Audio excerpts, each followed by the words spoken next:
this little baby. Pop. Pops right out. Ooh. Let's open her up and see what she has to offer inside.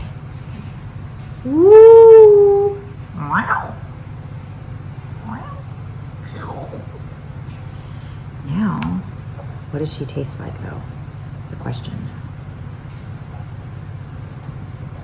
Lots of butter.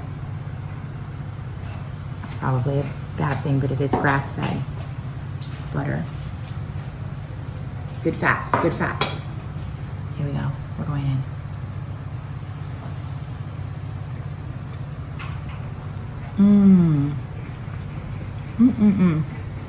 The fresh blueberries is such a better option than frozen. It keeps your muffins more like not wet and gooey, but more like cakey and moist. You gotta try these. These are delicious. Love always wins.